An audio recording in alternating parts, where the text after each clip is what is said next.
our next speaker is Angel Fettig, Parent Coaching 411. Okay, so you might not be able to tell, but I was a high school basketball player. I was no Kelsey Plum, but I was decent. In fact, I still play basketball today. I know my height kind of gives it away. So when I was young, I had 2 basketball coaches. My first coach was my father, who was a very good basketball player in his young days. Boy, he was really critical of my basketball skills. I remember that it doesn't matter what I do on the basketball court. It was just never good enough for him. So I fired him as my basketball coach when I was 12. My second basketball coach was actually my high school coach. And, he was very good at pointing out kind of, things I need to work on, things I need to improve on.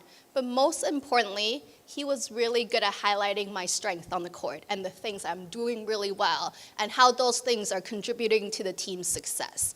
I remember really loving playing basketball and really enjoy and look forward to every game and every practice I have.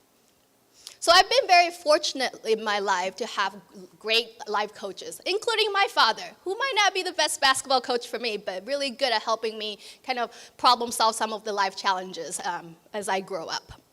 What they all have in common are that, they don't just observe me, listen to me, try to give me constructive feedback. They're always there highlighting the strengths I have and celebrating the successes I have as well. So now, when I work with early childhood special education teachers in the classroom, I make sure I use those same skills to support them in implementing evidence-based practices in the classroom.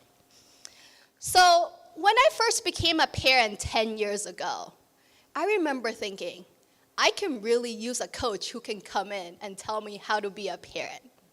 Particularly the times, when my daughter was a toddler, where at dinner time, she will just, throw a fit because she skipped a nap. Or at pickup time at school, she will have massive meltdowns because she wasn't ready to go home yet. How many of you have seen the show Super Nanny?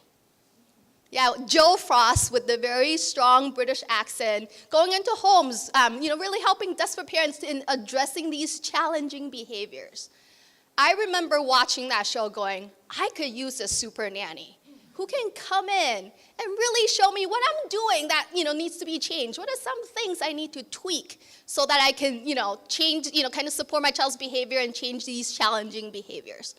But on top of that, who can come in and highlight what are the things that I'm doing correctly and celebrate my successes with me? So that really got me thinking, who do parents go to when they need support? Who are the ones who go into homes and support families, particularly families with young kids with challenging behaviors and their life are complicated because of these disabilities?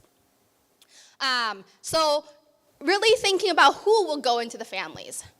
Who are the ones to be there, going in, listening to families, understand their family value, listening to their family parenting philosophy, understand their strength, and providing evidence-based practices so that they can continue to support their child's development at home. But most importantly, who's going to be there to celebrate their successes and cheer them on? So this idea of family-centered practice is very important. And because research consistently shows that interventions that involve families are oftentimes the ones that impact the children the most. So I know in the state of Washington, we're working really hard to make sure family-centered practice is in our education system, particularly for children with disabilities. I think as educators and special educators, we need to be the ones who work collaboratively closely with families and be that family coach.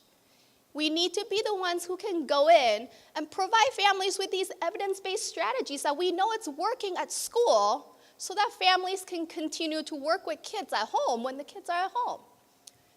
When a kid has learned an effective way to request for a snack at school, parents need to know how to support them at home as well.